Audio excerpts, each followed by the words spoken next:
As a country, we face a generational transition. Below 35, they are crying out for help. The country is in a mess. We know we are inheriting a mess. We know this country has been left with nothing. ZANU-PF's 2018 manifesto is good enough for them to use these 2023 elections. We don't expect to see ZANU-PF coming up with a new manifesto. We don't expect to see ZANU-PF coming up with anything else except what they were using to campaign in 2018, because they barely implemented anything during the 5-year period. So if you take a look on the affordable quality health care, they guaranteed affordable quality health care. There is none at this moment in Zimbabwe. They guaranteed the people of Zimbabwe jobs. People are unemployed. People are losing jobs. And for those who are employed, they are getting nothing out of those jobs. And nobody is willing to be employed where you don't get anything. People are actually resigning and leaving for greener pastures. People are relocating to other countries. So that shows what they can't change anything on this. They spoke much about promoting international trade, but if you take a look on what is happening, there is no promotion of international trade. There is a promotion of looting. The gold mafia exposes that there is no promotion of international trade. There is promotion of international looting and thievery. That is what they have done.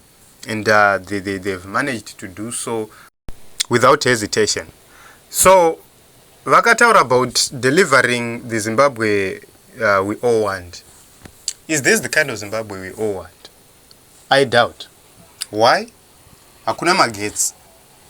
Zvikoro zvakadhakwa, healthcare yakadhakwa, maroads akadhakwa, hakuna mabasa, masalaries akadhakwa, rate iri kupepereka. Zvese izvozvo tikazvitarisa, madrugs akwira kudarika nguva dzakare. It shows kuti hakuna munhu arikuda Zimbabwe yakadaro. Just a few individuals who are benefiting ndo vari kutaura kuti this is the Zimbabwe we want, because they know very well kuti Zimbabwe ikanaka, they won't have any chance. Unoziva kuti munhu asina idea anofara just because a bad situation inomubatsira. It's like you haugone unyenga, but woana kuti musikana ari stranded. You take advantage of that, and you don't want munhu yeye kuti abotowana mukana wekufema abudirire bhuzu. Unozviziva kuti iwewe haudike pasina that situation. Saka you would see kuti that is the kind of situation yatakaiswa neZANU-PF muZimbabwe. And vakazotaura nyaya yekujekesa nyika yese nemagetsi. Dai vakatomboti kujekesa nyika yese hameno kuti nei zvaiva nani. Magetsi acho hapana. Ike zvino izvi load shedding, magetsi kuruswera kusina. Unoenda mtown, for an example, you are doing business rekuprinda rechichichi. Unoenda mtown unoswera usina magetsi.